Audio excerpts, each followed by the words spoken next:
doctor Arroyo González y con la colaboración de Merck.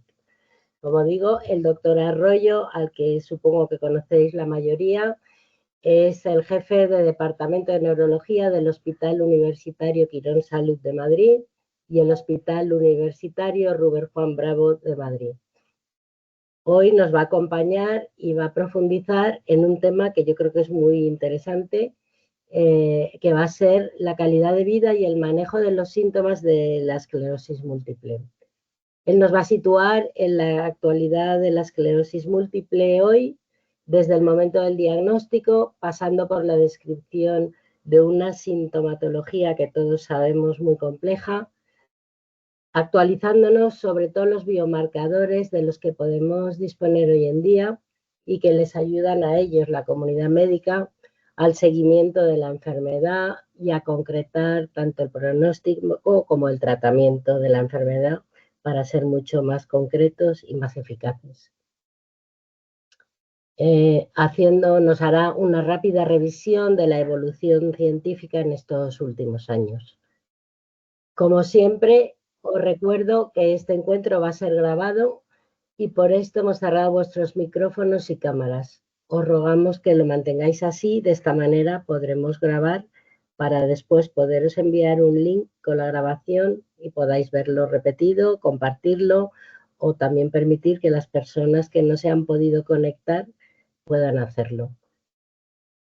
Para finalizar, y porque creo que estaréis deseando escuchar al doctor Arroyo, visto el éxito de la convocatoria, porque había más de 300 personas inscritas, quiero reiterar mi agradecimiento, por supuesto, al doctor Arroyo, que es un asiduo colaborador de la Fundación y al que apreciamos enormemente, y a todas las personas que os habéis unido a esta webinar, así como reiterar mi agradecimiento también a Merck. Sin ello no sería posible. Así que sin más dilación, perdón, que creo que tenía la cámara apagada. Sin más dilación, le paso la palabra al doctor Arroyo. Rafa, cuando quieras. Muy bien, buenas tardes. Creo que se me oye bien y se me ve correctamente y se me ve también la presentación, ¿no? Sí, está perfecto. Muy bien, pues nada, muy buenas tardes a todos. Para mí es un placer estar aquí con vosotros. Una tarde, pues bueno, pues por qué no decirlo, para un poco comentaros cosas de la esclerosis múltiple, comentaros cosas de la calidad de vida del paciente, el manejo de síntomas, estilo de vida, y luego al final, bueno, pues me abro en preguntas que puedan ser interesantes, yo creo que para la mayoría de las personas. Tengo que agradecer a la Fundación Esclerosis Múltiple, especialmente a Carmen Valls, a la que me une una relación profesional y también personal alta, y que bueno, siempre da gusto poder colaborar con una fundación de estas características que siempre tiene el foco en el paciente, como no puede ser de otra forma. Bueno, muchos me conocéis, yo llevo bastantes años o muchos años dedicándome a la esclerosis múltiple. En estos momentos desarrollo toda mi carrera asistencial y de investigación en neurología en el Hospital Universitario Quirón Salud Madrid, en Pozuelo, y en Rubén Juan Bravo. Y bueno, voy a comentaros algunas cosas que me parecen importantes para los pacientes, para también personas familiares que sabemos que son igual muy importantes también. Y bueno, vamos a ver si estamos un rato aprendiendo todos, porque aprendemos, yo trato de contaros lo que sé, y yo creo que siempre vosotros nos contáis cosas muy importantes todos los días en la consulta, ¿no? Bueno, sabéis todos lo que es la esclerosis múltiple. Es una enfermedad de eso que se dice autoinmune. Sistema inmunológico, el encargado de defendernos, nos ataca, se equivoca.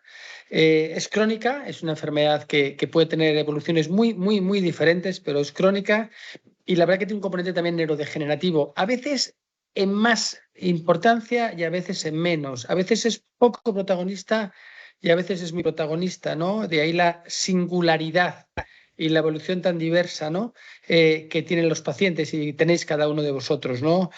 Afecta básicamente sobre todo a la mielina, que es la cubierta de todos los nervios del cerebro y de la médula espinal, y a la parte de dentro, que es el axón, es la neurona, y da una sintomatología pues muy variable y muy diversa, en la cual vamos a entrar en algunos de los síntomas que a veces nos parecen poco o algo más silentes y que creemos que tienen mucha importancia a la hora de valorar a los pacientes, ¿no? Fijaros, cada vez que se hacen estudios, por ejemplo, en España, de cuántos pacientes hay en esclerosis múltiple, yo recuerdo cuando se hablaba de 50 por 100.000, calcular que en España hay como 50 millones de habitantes, ¿no? Fijaros, y cada vez que hacen estudios, y los últimos estudios son del año 2025, en España 2025, es decir, los más recientes, ya se calcula que hay más de 60.000 pacientes afectados de esclerosis múltiple. La cifra antes era 30.000, 35.000, 55.000 era la última cifra, y creemos que puede haber en los últimos estudios más de 60.000 pacientes, habitualmente de inicio joven, aunque la enfermedad hace que no es de pacientes jóvenes nada más. Diagnosticamos enfermos con 50 años, diagnosticamos enfermos a veces con 60, no es lo habitual. Diagnosticamos el 5% tienen menos de 18 años al inicio de los síntomas, pero que la enfermedad es una enfermedad frecuente. Más de 60.000 pacientes y bueno, y es para toda la vida, ¿no? Insisto, con evoluciones completamente diferentes, ¿no? ¿Y cuál es su presentación clínica? No os voy a comentar todos los síntomas, que los conocéis, que si tenemos alteraciones de la visión, visión borrosa, visión doble, que si tenemos alteraciones de la sensibilidad, que de la fuerza, del equilibrio.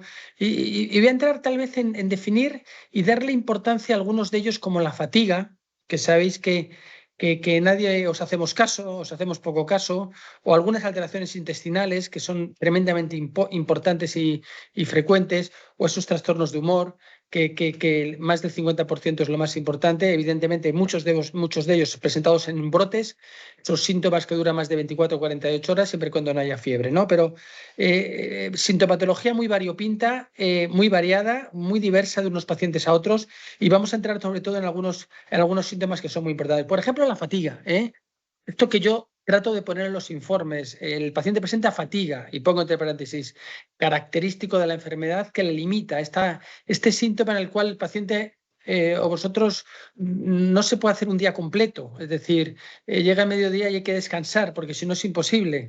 O incluso ni siquiera unas horas, ¿no? O llegar la tarde realmente deshecho, ¿no? Que puede llegar a ocurrir en el 80% de las personas con esclerosis múltiple, que afecta al físico, que afecta a lo mental, que afecta a lo social, que afecta a lo emocional, y que hay que darle muchísima, muchísima, muchísima importancia, ¿no?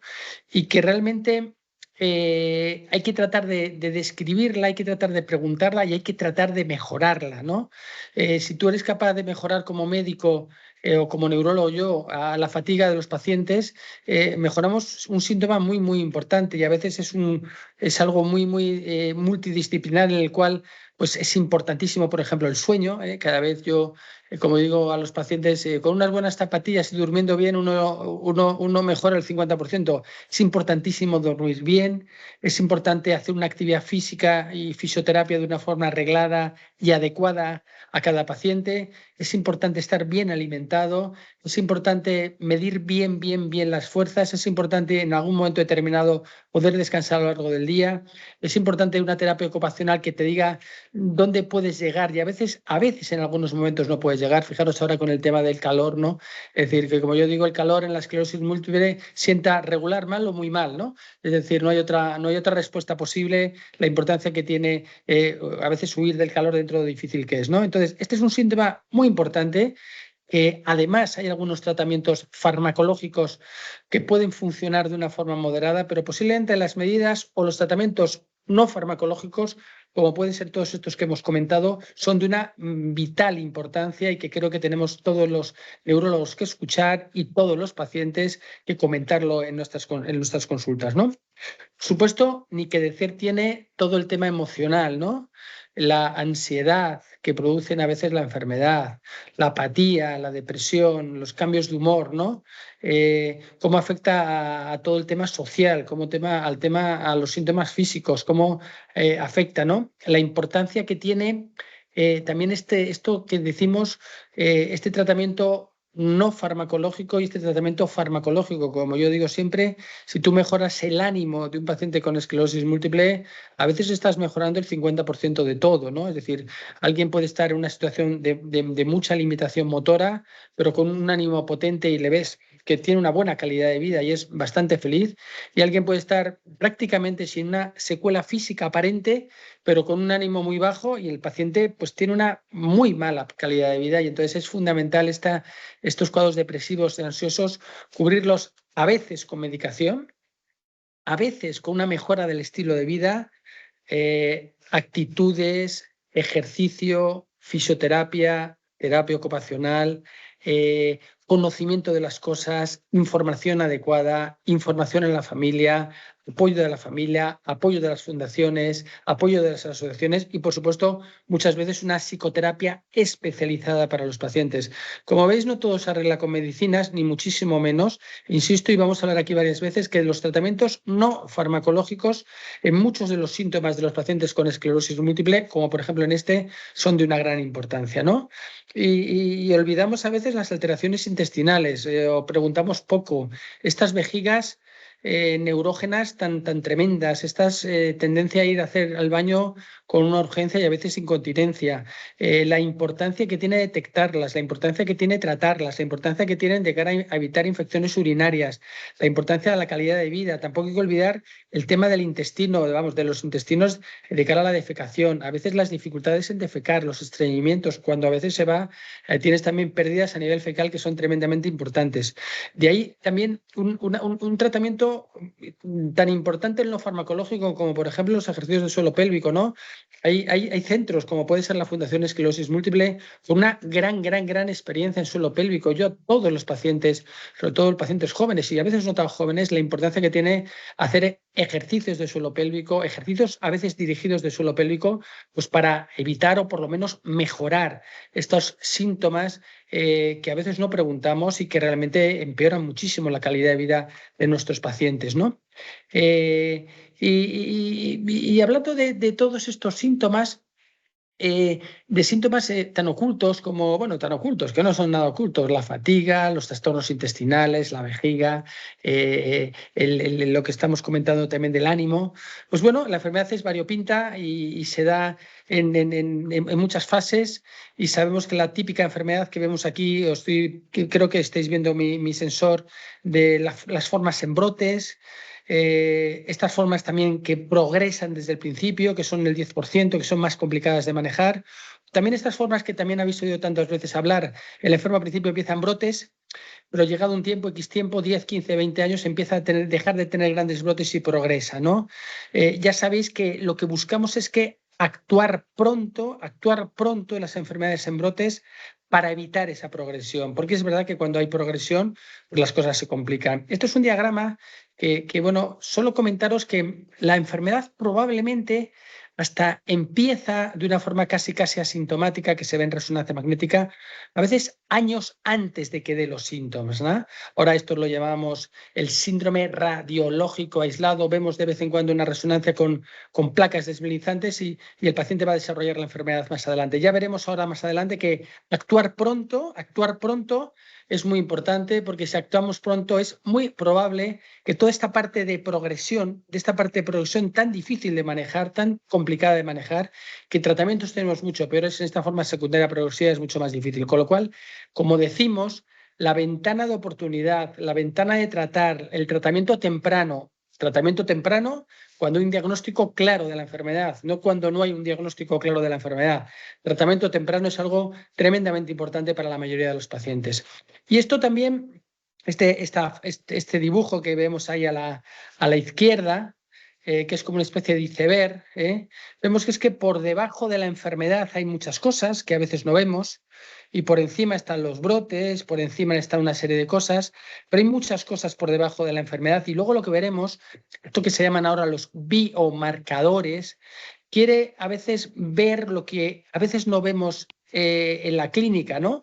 El paciente llega, dice que está peor, le hacemos una resonancia magnética, la resonancia no tiene nada nuevo y tenemos la cara dura a veces los neurólogos de decir que no, que está todo igual. Y bueno, estará todo igual en resonancia, pero el paciente está peor, y lo está, y es que por debajo de esa resonancia a veces hay una serie de aspectos que no medimos bien o que estamos empezando a medir mejor, y que evidentemente nos puede ayudar a definir mejor los brotes la exploración neurológica, por favor, que os exploren, cuando vayáis a un hospital, que os exploren, que es importante, los síntomas asociados, como hemos comentado, por supuesto, las alteraciones en resonancia, las alteraciones nuevas, las nuevas lesiones, la médula espinal, que también con mucha frecuencia hay que explorar, pero ahora tenemos algunos otros marcadores en esta zona que no se ve, como son estos de los neurofilamentos que estamos empezando a utilizar en práctica clínica, no se ve en todos los hospitales,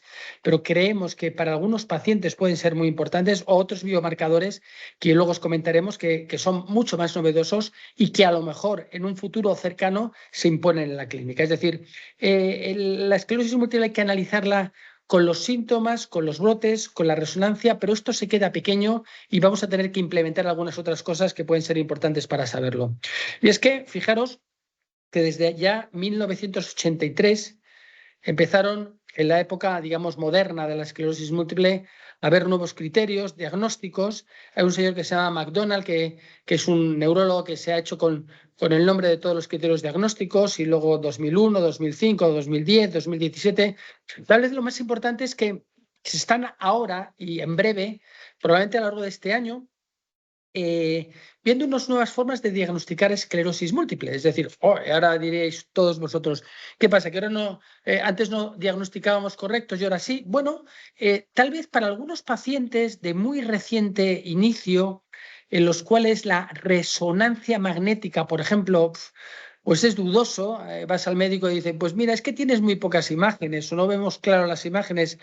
Para que os vaya sonando, a partir de ahora, a partir de dentro de poco, el nervio óptico, que siempre hemos sabido que es importante, va a tener más importancia, o hay algunos marcadores muy específicos de resonancia que aún no están implementados o aún no se pueden hacer en todas las resonancias, pero serán probablemente en breve o en poco tiempo, como un signo raro que se llama, que la placa se ve, en el centro de la placa de desmilizante se ve como una vena central, que eso es muy típico. O incluso, fijaros, se pueden ver hasta depósitos como de hierro en algunas placas. Ahí los nuevos criterios van a ayudar a algunos pacientes que no sabemos muy bien al principio si tienen o no tienen esclerosis múltiple, para tener un diagnóstico de certeza, no tener que esperar mucho más a la progresión y poder poner tratamientos nuevos. Aún no están publicados, aún no los podemos implementar, pero es muy probable que a lo largo de este año o al año que viene tengamos unos nuevos criterios que van a servir para algunos pacientes y para que sea un poquito más fácil diagnosticar con certeza y tratar algo antes a algunos pacientes con esclerosis múltiple. ¿Vale? Bueno, también quiero aprovechar para hablar esto que se llama de los biomarcadores. ¿Qué es un biomarcador? Bueno, es algo que podemos medir. Habitualmente se habla a veces en un líquido, que puede ser en la sangre o puede ser en el líquido cefalorraquídeo. También es un biomarcador la resonancia, pero ya la conocemos, y que nos puede indicar un poco cómo está evolucionando un paciente, ¿no? Tal vez este ha sido o es el biomarcador más importante ahora mismo que tenemos en la esclerosis múltiple. Os explicaré por qué, ¿no? Con las nuevas tecnologías que tenemos, porque los médicos y los científicos no son más listos, sino que la tecnología va cambiando, va mejorando, ahora unas cosas que se llaman neurofilamentos, ahora por medio de un análisis de sangre, unas cifras muy pequeñas, podemos detectar que estos neurofilamentos indican inflamación y daño de la neurona, cuando algunas veces, por ejemplo, la resonancia magnética no es incapaz de detectarlo. Es decir, es una herramienta más que aún no está implementada en todos los hospitales, pero queremos que se puedan implementar en todos los hospitales, que nos puede indicar realmente si, por ejemplo, un tratamiento está siendo totalmente eficaz o no. Y pongo un ejemplo: si uno tiene una medida de neurofilamentos X, que pueden ser 10, y al cabo de un año con un tratamiento esos neurofilamentos, en vez de estar en 10, están en 8 y el paciente está bien, significa que esto va muy bien. Pero si uno tiene unos neurofilamentos al inicio de un tratamiento de 10 y al cabo de un año el paciente no se encuentra bien, pero la exploración no es tal, y tiene unos neurofilamentos en 18, significa que ese tratamiento no está yendo bien y habrá que cambiarlo. E incluso, a lo mejor, aunque la resonancia no diga grandes cosas, porque a veces la resonancia, sobre todo cuando la enfermedad va avanzando y sobre todo a ciertas edades, no es un buen o no es a veces falla en detectar perfectamente los cambios. No significa que la resonancia no sea una buena herramienta, no significa que sea muy necesaria para el diagnóstico, pero algunas cosas, elementos o herramientas como los neurofilamentos nos pueden ayudar a controlar mejor al paciente y a saber muy bien mejor la evolución del paciente.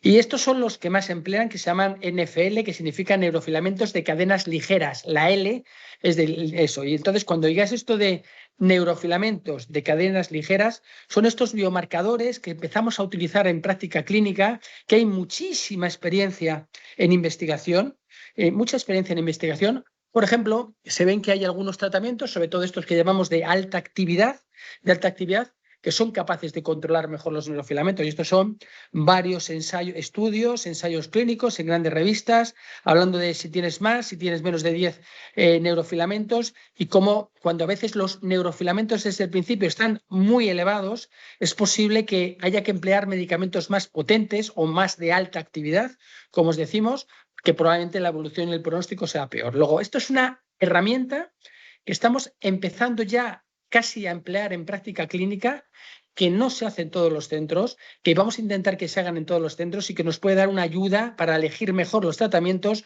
y para elegir mejor el seguimiento de los pacientes, ¿no? Y como comentario, porque esto esperemos que solo acaba de empezar, estamos empezando no en práctica clínica, en investigación, y os lo digo ya que estamos en una reunión y vosotros estáis siempre muy bien informados, estamos empezando a utilizar otro biomarcador, insisto, en investigación, que se llama la GFAP, que fíjate, podría indicarnos incluso a lo mejor a un mejor daño de neurodegeneración. Esa neurodegeneración que es tal vez el elemento que más perseguimos que no aparezcan. Y esto es un ejemplo de otro biomarcador que estamos trabajando, que no sabemos si en un futuro podremos utilizarlo en práctica clínica, pero que también está cogiendo bastante interés en investigación y que ojalá pudiera ser en un futuro también otra herramienta para poder utilizarlo en práctica clínica. Estos son estudios en los cuales vemos que si unimos neurofilamentos más este nuevo GFAP, probablemente la información que tengamos de cada paciente sea muy superior, con lo cual, bueno, insisto, esto abre la posibilidad que las nuevas tecnologías nos hagan desde el principio elegir mejor los tratamientos y sobre todo nos hagan ver si un tratamiento es eficaz o no, porque si un tratamiento no es eficaz, pues hay que saberlo pronto y cambiar para intentar que cada paciente tenga el mejor tratamiento y una medicina lo más personalizada posible, ¿vale? Insistimos en esto, lo que no cabe ninguna duda es que por debajo de la enfermedad desde el principio hay muchas cosas y cuando hay un diagnóstico claro, aunque sea muy temprano, es bueno prácticamente siempre empezar un tratamiento. Si no hay un diagnóstico claro, fijaros, estos nuevos probablemente criterios diagnósticos es que llegan hasta resonancias no muy concluyentes, a lo mejor sí van a ser concluyentes, es decir, sí tiene esclerosis múltiple o no parece que tenga esclerosis múltiple. Lo que está claro es que el tratamiento temprano en todos los tratamientos que tenemos funciona mejor que el tratamiento cuando se hace tarde, ¿vale? Y bueno, tenemos que decirlo, ¿no?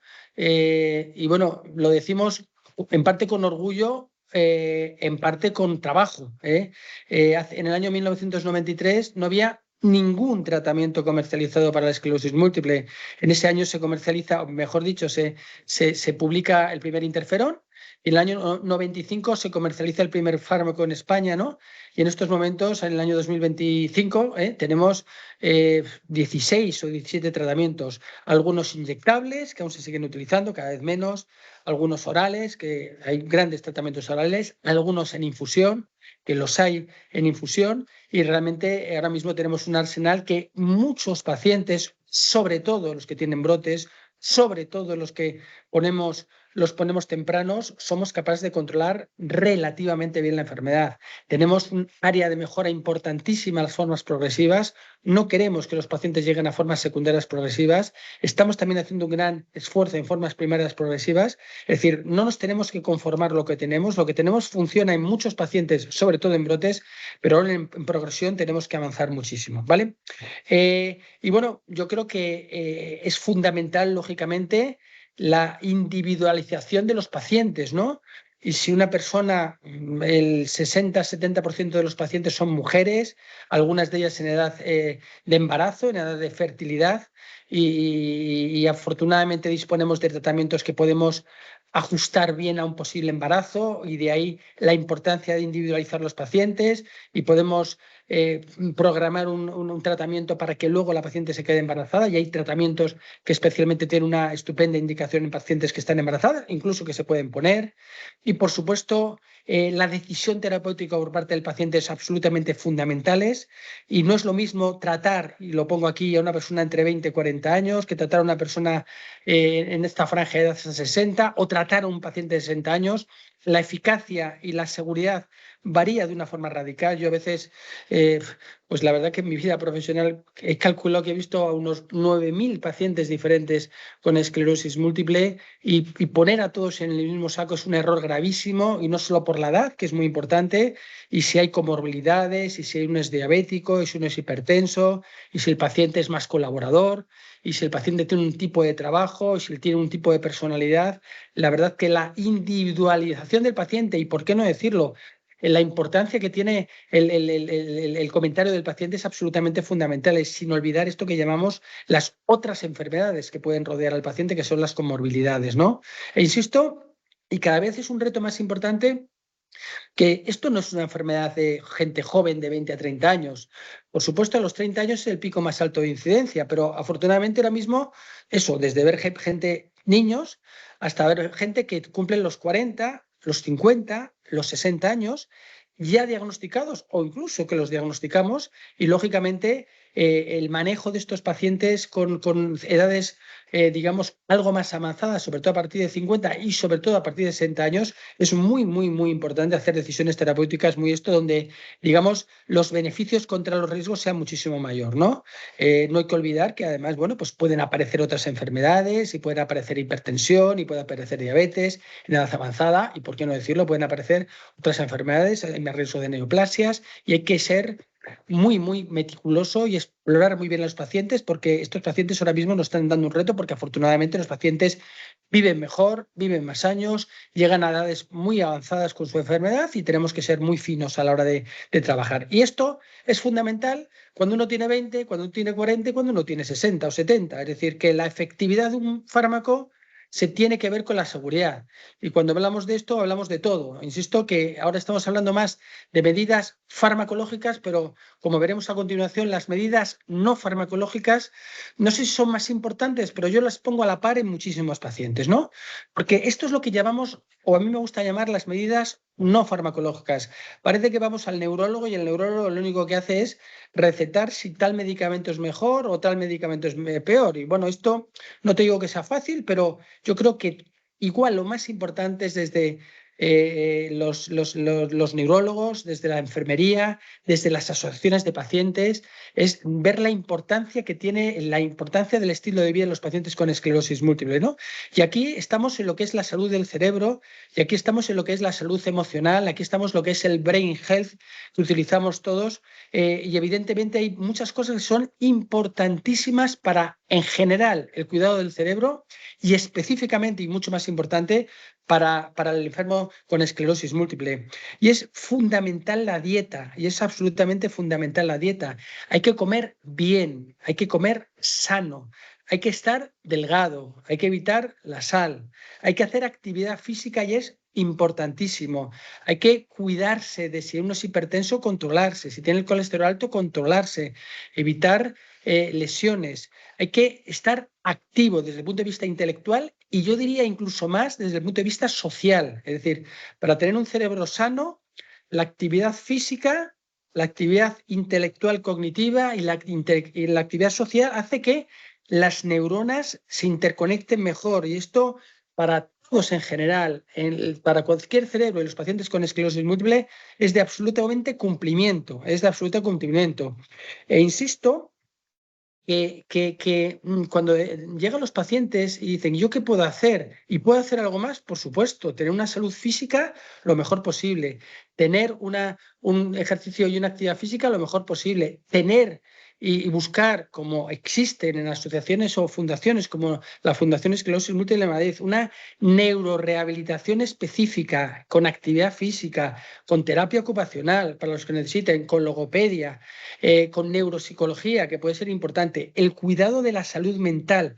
Insisto, la importancia que tiene estas afecciones tipo ansiedad, depresión, que machaca a las personas, ¿no? Y que yo creo que es muy, muy, muy importante en su estilo de vida, ¿no?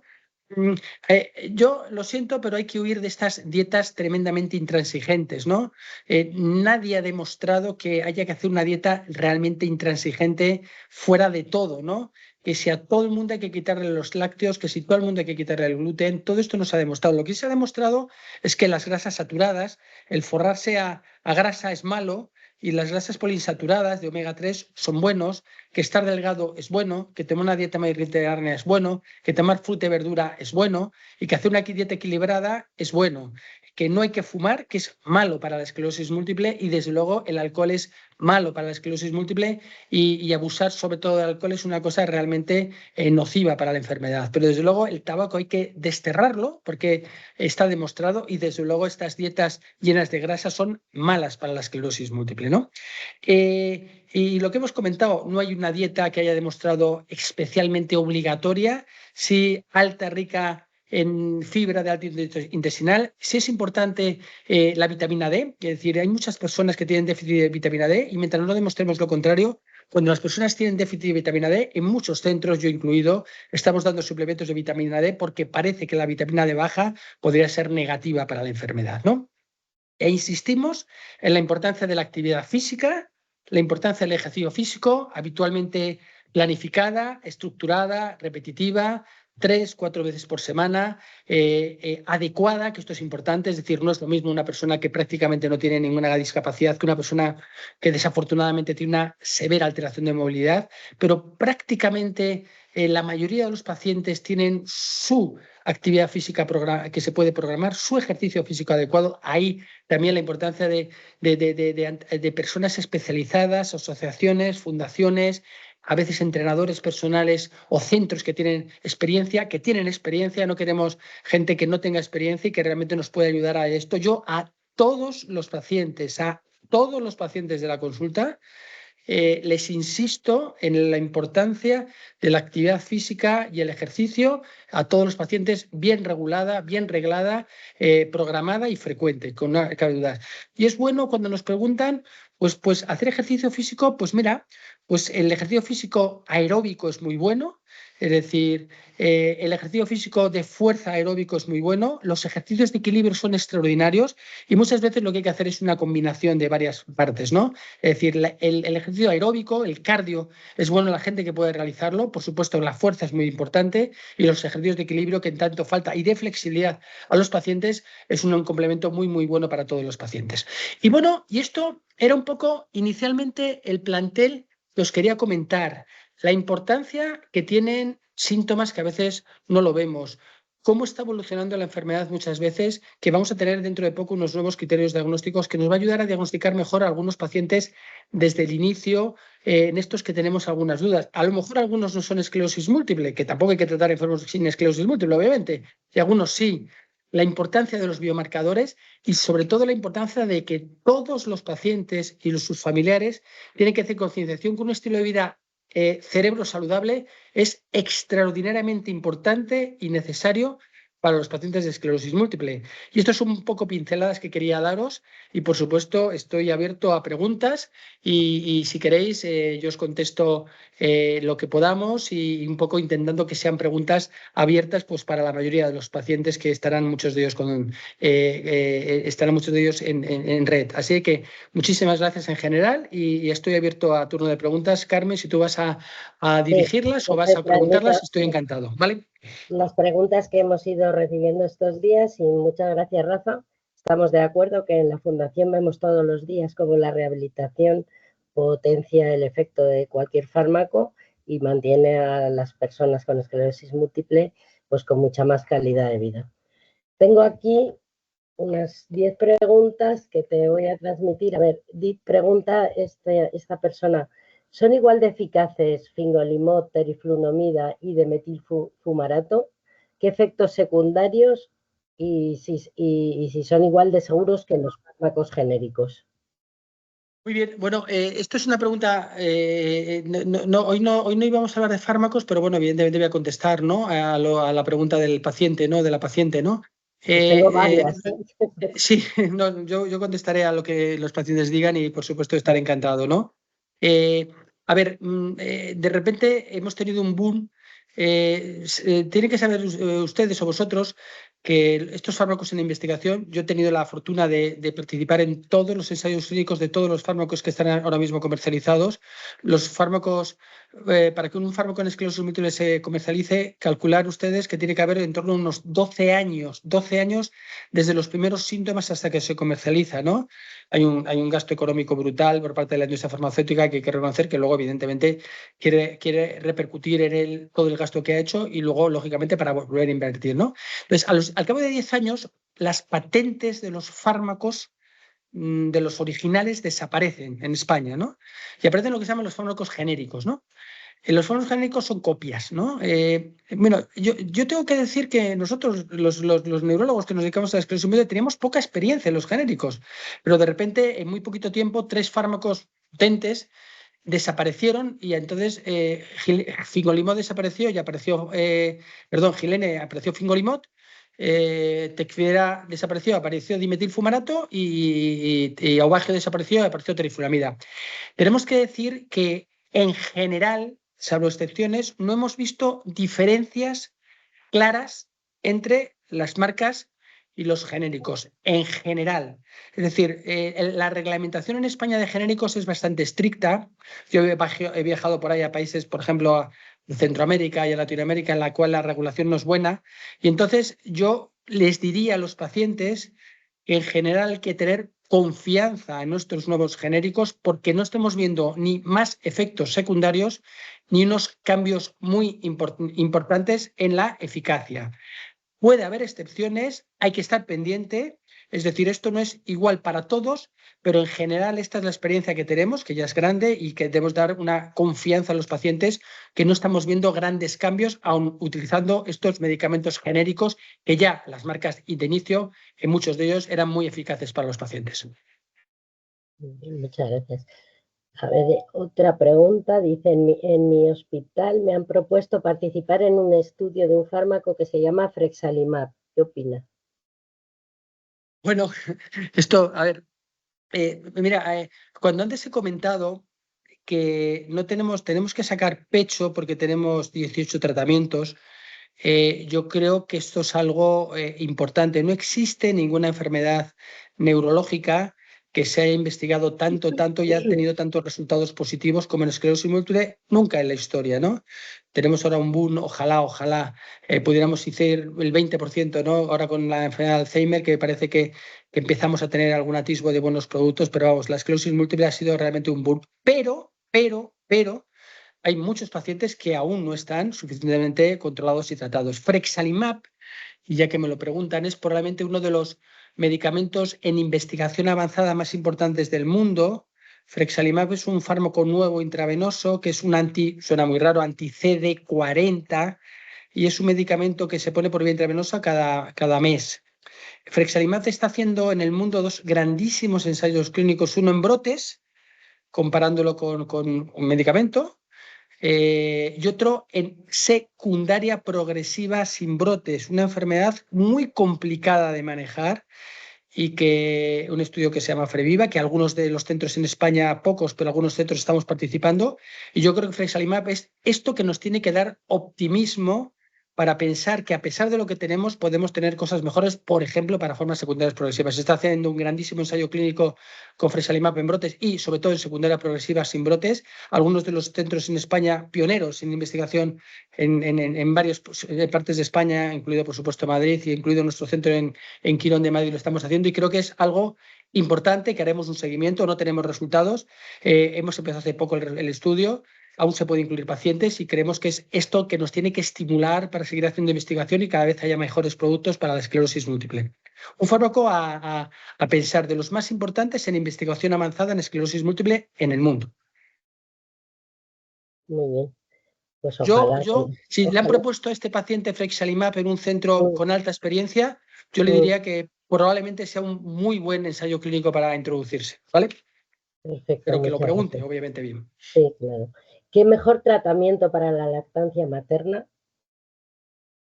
Bueno, la lactancia materna es algo importantísimo en muchos pacientes, ¿no? Es decir, cada vez había, y vamos a hablar también incluso de embarazo, ya que hablamos de lactancia, ¿no? Sí, Antes el embarazo era un problemón y la lactancia era un problemón, y ahora mismo hay medicamentos en los cuales podemos programar muy bien la lactancia, perdón, el embarazo y la lactancia, ¿no? Por ejemplo, algunos interferones y copaxone, citrato de galatiramero, son compatibles con el embarazo. Por ejemplo, un medicamento que se llama cladribina se puede perfectamente programar durante 18 meses y después el enfermo se puede quedar embarazada, la enferma se puede quedar embarazada sin ningún tipo de problema, habiendo probado previamente un embarazo controlado. El propio natalizumab es un medicamento que durante parte del embarazo a veces se puede dar. Dimetilfumarato es un medicamento que se puede dar. Y en la lactancia cada vez hay más evidencias que fármacos que creemos que no se podían dar los podemos dar siempre y cuando, digamos, el paciente no necesite de algún fármaco de alta eficacia para empezarlo de una forma inicial, ¿no? Es muy importante consultar bien a los neurólogos especializados para en cada embarazo y en cada lactancia hay opciones en estos momentos de tratamientos muy específicos, como los he nombrado, y realmente esto no debe ser ahora mismo un problema a la hora de quedarse embarazada y algunas veces pues dar lactancia, ¿no? De cualquier forma, hay que individualizar muy bien a los pacientes y hay que ir a centros donde tengan mucha experiencia en este tipo de pacientes, que cada vez las hay más y tenemos más evidencias. muchas gracias. Sí, esa es una duda, la verdad, que además afecta mucho a muchas mujeres Sí, porque, sí, porque el tema de sí, la sí, lactancia hoy en día es muy importante. sí, sí, sí.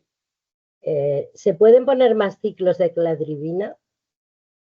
Bueno, Porque a ver, claro, ese fármaco está muy bien, pero si luego necesitas un Eh, recuerdillo, ¿qué pasa? Sí, sí, sí. A ver, es decir, dentro de los últimos fármacos que hemos incorporado a la práctica clínica, ¿no?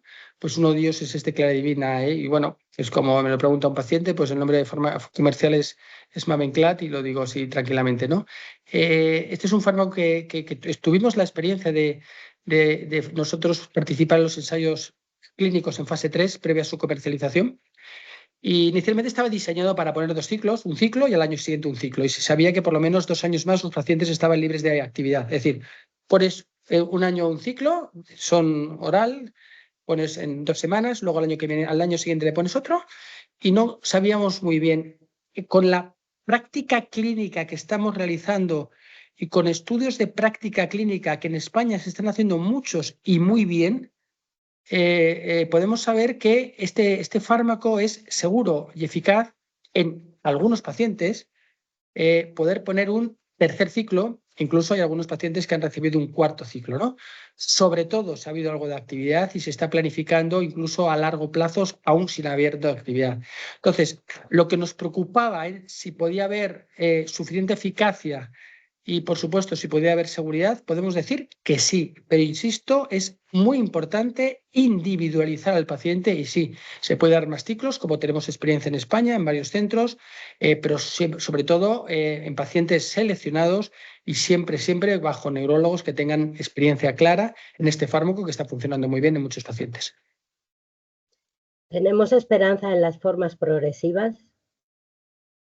Bueno, tenemos primero esperanzas y luego tenemos que darlo todo en investigación. Yo creo que las formas en brotes puras y duras, hay un porcentaje muy alto de pacientes que tienen un excelente control, insisto, cuando se ponen de una forma temprana, cuando se eligen además los tratamientos, cuando hay que hacerlo de alta eficacia desde el principio, con empleos de resonancia, de biomarcadores, pero es verdad que hay dos formas digamos, de progresión, que es esta que se llama la progresión primaria, la esclerosis múltiple primaria progresiva y la esclerosis múltiple secundaria progresiva, que nos quedamos cortos. Hay un medicamento para primaria progresiva que se llama ocrelizumab en algunos pacientes, pero tenemos que mejorar. En estos momentos tenemos varios estudios, algunos han concluido. Hay un medicamento relativamente reciente que ha concluido todos sus estudios y ha sido publicado, un inhibidor de la tirosinquinasa de Bruton, se llama un inhibidor de la tirosinquinasa de Bruton, se llama tolebrutinib, que ha demostrado eficacia en secundaria progresiva. Se ha publicado, las autoridades sanitarias están revisando y es posible que al año que viene o dentro de 2 años tengamos un fármaco para formas secundarias progresivas sin actividad. Y estamos pendientes del resto de las actividades. Pero además hay otros medicamentos que hablamos de los inhibidores de la tirosinquinasa de Bruton que están en fase 3 a punto de sacar conclusiones. Y además hay este medicamento que se llama Frexalimab, que está trabajando en secundaria progresiva, también pendiente. Y además estamos pendientes de unos resultados que probablemente sean este mes o el mes que viene sobre si doble dosis de ocrelizumab puede funcionar en formas primarias progresivas. En formas en brotes, doble dosis de ocrelizumab no ha funcionado. Pero estamos pendientes de varios estudios y, por supuesto, nos importa una barbaridad y tenemos que tener esperanzas en ir mejorando y aproximándonos a tratamientos cada vez más eficaces en formas progresivas. Afortunadamente, en nuestro hospital, en Quirón Pozuelo, en Quirón Salud Madrid, estamos trabajando en todos esos proyectos de investigación y evidentemente nos parece apasionante y sobre todo nos parece apasionante de cara a dar una mejor calidad de vida a estos enfermos progresivos que, por qué no decirlos, son los más complicados y los más difíciles de manejar. ¿Y qué información podemos tener desde las asociaciones de pacientes sobre los estudios que estáis realizando, por si podemos tener pacientes? Yo creo que es fundamental, es decir, la comunicación entre los centros públicos, que los hay muy buenos, algunos centros privados como son los nuestros. También deciros, obviamente que eso lo sabéis, los centros privados, lógicamente, la investigación clínica internacional es absolutamente, por supuesto, gratuita, ¿no?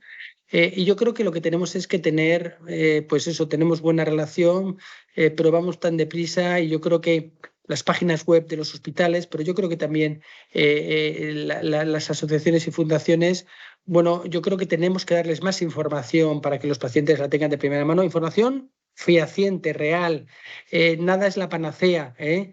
Todo hay que medirlo bien, ¿no? Los pros y los contras, pero es verdad que la investigación en España es muy, muy pionera. Hay muchos equipos que tenemos mucha experiencia en España y de por sí somos de los mejores reclutadores a nivel internacional, esto hay que decirlo, ¿no? Y yo creo que probablemente la información que llegue también a las asociaciones y las fundaciones para que se lo digan a los pacientes, pues yo creo que tiene que mejorar y yo creo que esta es un área, Carmen, que probablemente la culpa es nuestra, tenemos que mejorarla para tener la mayor información posible hacia los pacientes, por supuesto. Sí, alguna vez hemos colaborado, pero sí, es verdad que está un poco falto eso de información. Pues pondremos a ello. Vamos demasiado deprisa todos, demasiadas cosas y demasiado deprisas vamos todos en esta sociedad tan exageradamente rápida, ¿no? Que desafortunadamente, ¿no? Es verdad. Pues por mi parte estaría, si Estíbaliz tiene alguna pregunta que haya entrado por el chat. Sí, hola, buenas tardes. Hola, ¿qué tal? ¿Cómo estás? Sí, muy bien. Mira, tenemos 4 preguntas, ¿vale? Si te las formulo. Sí, tenemos 10 minutos. Vale. Mira, nos preguntan si sería conveniente tomar suplementos de omega 3. Bueno, yo creo que, a ver, en una alimentación bien equilibrada, con ácidos grasos insaturados, pescados azules, etcétera, probablemente no es necesario, ¿no? Es decir, yo creo que hay que incidir más en ese tipo de dietas que se conocen, que tienen alto contenido en omega 3, más que dar suplementos. ¿Pasa algo por dar suplementos? En absoluto, pero tal vez yo soy mucho más partidario de que en la dieta haya alimentos con omega 3, frutos secos, el pescado azul, muchas cosas que tenemos en nuestra dieta y con eso es realmente suficiente. ¿Es obligado tomarlos? No. ¿Hay algún problema en hacer suplementos de omega 3? En absoluto. Y a veces estas cosas, como yo digo, a veces en la consulta, si uno tiene omega 3 en la dieta y quiere tomar suplementos, si además los toma con buena fe, bienvenidos sean y por supuesto no hay ningún tipo de problema en que los pacientes, si quieren, se suplementen con omega 3. Pues mira, otra pregunta que nos formulan es la siguiente. Como has hablado de la importancia de diagnosticar pronto, ¿tenemos que hacer pruebas a nuestros hijos? ¿En qué momento o a qué edad? Bueno, yo creo que la pregunta ahí claramente es clara. No, en estos momentos no. Es decir, la enfermedad no se hereda, no se hereda. Hay una leve mayor predisposición de un padre, una madre o un hijo, estamos hablando de porcentajes de menos del 1%, 0,5% como mucho, en el mejor de las circunstancias, 0,5%. Es decir, en términos estadísticos hay que tener 200 hijos para tener un afecto, ¿no? Es decir, es tan baja esa probabilidad, es algo más que la población general, que desde luego en estos momentos la verdad que no hay que hacer resonancias a los hijos ni ahora ni nunca. Es decir, eso es algo que agobia mucho, por supuesto, a las madres, a los padres, pero en este sentido hay que darles tranquilidad y yo jamás y la verdad que afortunadamente la mayoría, obviamente, la mayoría prácticamente siempre es muy, muy raro.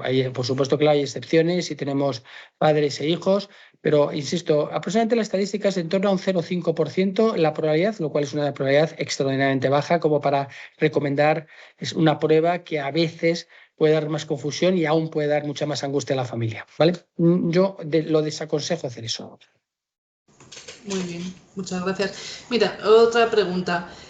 ¿En qué hospitales de la Comunidad de Madrid se utilizan los neurofilamentos? Pues se está intentando hacer un intento de que la Comunidad de Madrid, digamos, centre o pueda dar apoyo o aporte a la mayoría de los hospitales, ¿no? Hay una red dentro de Madrid que funciona bien y estamos intentando implementarlo a todos los hospitales. Es cierto que el centro donde más experiencia tienen de España y uno de los centros que tienen más experiencia de Europa es el Hospital Ramón y Cajal de Madrid, en el servicio de inmunología, que son gente muy, muy, muy... Pero lo que se está buscando es que, independiente de ese centro, que se pudiera hacer en algún otro centro, pero sobre todo que todos los pacientes o una mayoría de pacientes, algunas veces no todos los pacientes realmente necesitan para una toma de decisiones de neurofilamentos, ¿no? Pero que las personas que lo necesitaran, algunos pacientes en el inicio o a lo mejor en progresiones muy anormales, se pudieran utilizar. Entonces, se está haciendo un importante esfuerzo, lógicamente, como toda tecnología, no es gratis, ¿no? Y estas tecnologías de altísimo coste, no es que sean extraordinariamente costosos los neurofilamentos, pero claro, ahí en España, insisto, hay 60.000 pacientes con esclerosis múltiple. Entonces, en estos momentos se está intentando implementar en la mayoría de los grandes centros de Madrid, de la Comunidad de Madrid. Se está centralizando ahora mismo la mayoría en Ramón y Cajal, pero estamos intentando hacer un esfuerzo. También sé que la Fundación lo está intentando hacer para que se puedan cubrir en la mayoría de los hospitales. En algunos no se está consiguiendo, pero yo espero y tengo confianza que a lo largo de este año o como mitad del año que viene se pueden hacer neurofilamentos en prácticamente todos los centros públicos y en algunos privados de la Comunidad de Madrid. Muy bien. Y otra de las preguntas que nos han formulado es ¿cómo gestionar el dolor cuando es limitante? Uy, es una pregunta difícil y importante, ¿no? Es decir, la esclerosis múltiple siempre se ha dicho típicamente y clásicamente que no produce dolor. Desafortunadamente no es verdad. Hay muchos tipos diferentes de dolor, es una pregunta compleja. Hay un dolor mecánico, mira, muchas veces por la falta de movilidad. Hay un dolor neuropático que es diferente y hay dolores muy específicos de la esclerosis múltiple, como a veces es la neuralgia del trigémino. Ahí sí que hay un tratamiento muy multidisciplinar que pasa, por ejemplo, por la actividad física, que pasa por la fisioterapia. Uy, Rafa, no te oímos. Digo, a ver, ahora, perdón, ¿eh? Ahora sí. Digo que el dolor es algo que antes se creía que no existía en esclerosis múltiple, ahora se ve que, bueno, que claro que hay dolor en esclerosis múltiple y que es de múltiples causas. Hay un dolor mecánico a veces por falta de movilidad, hay un dolor relacionado con neuralgias, que hay síntomas que duelen, e incluso hay neuralgias muy específicas de la esclerosis múltiple, como es la neuralgia del trigémino. Primero tiene que tratarse por neurólogos altamente especializados, porque a veces se requiere de terapias físicas, se requiere de fisioterapia, se requiere de terapias, por ejemplo, en el agua, se requiere a veces de fármacos que hay que utilizarlos con muchísima cautela. A veces hay que incidir también en unidades del dolor cuando son especiales, ¿no? Entonces, el dolor cuando es muy limitante, que a veces sucede, es algo complejo de manejar, tiene que dirigirlo neurólogos expertos y tiene que contribuir muchos especialistas, incluido, insisto, yo muchas veces las terapias físicas, de fisioterapia, de terapia ocupacional, de terapia en piscina, por ejemplo, son de muchísimo interés y muchísima eficacia, y sobre todo utilizar fármacos de una forma muy delicada, porque los pacientes con esclerosis múltiple a veces los psicofármacos que se utilizan los toleran mal. Es algo importante. Afortunadamente no aparecen en muchos pacientes ese tipo de dolor, pero cuando aparece hay que buscar personas muy especializadas, y cuando se hacen las cosas bien o muy bien, los pacientes habitualmente mejoran. Pero es algo a veces que es un reto para el neurólogo y es un reto en general para las personas que trabajamos con pacientes con esclerosis múltiple. Muy bien, Muy bien. pues Mire, muchas gracias. por último, nos piden que si por favor podrías volver a nombrar el tratamiento que se está terminando el estudio para la esclerosis múltiple secundaria progresiva. Se lo acabo de escribir, Steve, lo tiene. Bueno, vale. Vale, esto, Carolina. es decir, Pues, se ha terminado un estudio de secundaria progresiva con un fármaco que se llama tolebrutinib, ¿vale? Es un fármaco que se ha publicado ya, se está presentando a las autoridades sanitarias, ya ha terminado el estudio. Creemos que las autoridades sanitarias a principios de año, el año 2026, dicen que autorizarán su empleo. Veremos luego cuando se comercializa en España para secundarias progresivas sin brotes. Hay otros fármacos en investigación avanzada, y luego hay alguno, como hemos comentado, tipo frexalimab, por ejemplo, en secundaria progresiva también, que es otro fármaco que está abierta a la investigación en estos momentos y que ojalá vaya aportando más y más a los pacientes, sobre todo en secundarias progresivas y también en primaria progresiva, que son, por supuesto, nuestros pacientes más importantes a mejorar lo que tenemos en estos momentos. muy bien, pues muchas gracias, Rafa, y nos pondremos las pilas para pedir los neurofilamentos y para seguir en nuestra lucha diaria. Nada, Muchas gracias a ti, como siempre, que nos hay que enseñas seguir. mucho. Hay que seguir hay que seguir a tope, hay que seguir por los pacientes, hay que seguir Sí. investigando y hay que seguir dando todo lo mejor que tenemos para cada paciente de una forma individual. Hombre, digo, la suerte encantado. de hoy en día que hay que pedir, que antes no había nada que pedir porque no había nada, o sea que Efectivamente. hay que poderlos pedir. Yo os agradezco, por qué no decirlo, siempre tener un micrófono tan importante como el vuestro, y bueno, pues encantado como siempre en colaborar con vosotros, con vuestros pacientes, con vuestros asociados, con los familiares y con todas las personas que se hayan querido unir. Muchísimas gracias a vosotros y a vuestra disposición. Muchas gracias. Pues gracias y hasta pronto. Un abrazo. Gracias a todos. Chao. Gracias, Carmen. Gracias a vosotros. a todos. Chao. Adiós. Adiós. Gracias, adiós. Adiós, muchas gracias.